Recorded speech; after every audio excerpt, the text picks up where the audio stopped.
You want to get fit, you want to go somewhere and start doing something active, make a difference. No better place to start in your own home. You don't have to go to a gym, you don't have to pay $200 or some exorbitant amount of membership fees for an overpriced gym. Get a few pieces of equipment off Craigslist, set up your garage, your living room, your backyard, wherever the heck you want to do it, and start working out.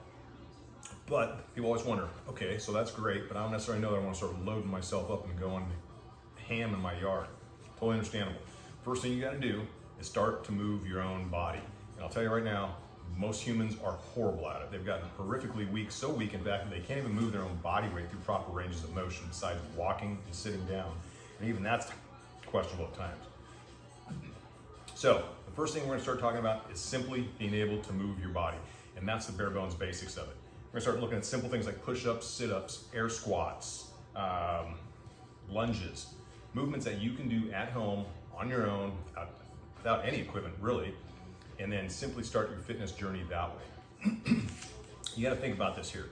If you have the ability to move your body, then later on you can apply those same movement principles and mechanics to an external load, which means you've already developed a good safe movement pattern most likely, and you're gonna be safer going under load later on, whether it's a barbell, dumbbells, medicine ball, it doesn't matter. Whatever it is, hopefully then your movement patterns have been solidified at body weight, they transfer over nicely to external loading, and that way you stay safe and functional for a lot longer. The other truth about body weight movements is that we have this body with us for the rest of our lives.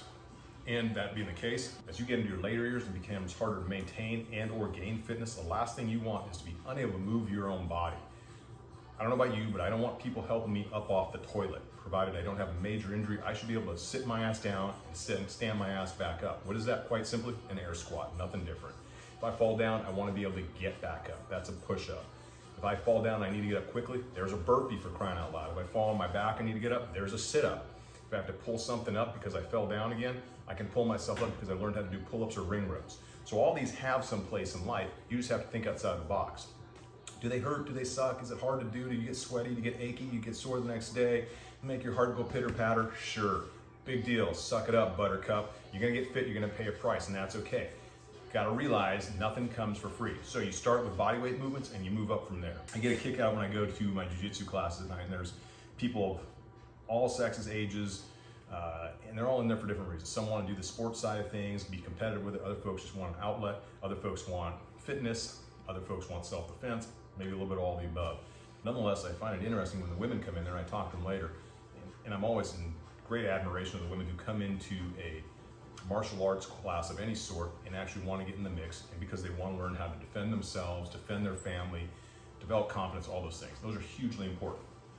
But I find it interesting that most of them will not work on some of the basic body weight movements that they really truly would need in a self-defense situation.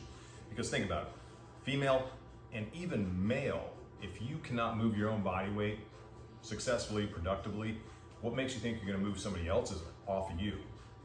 You're not. It's going to be 10 times harder. So the first thing you have to master is your own body weight. I don't care if you're female, and I don't care if you're male. I've seen it in both.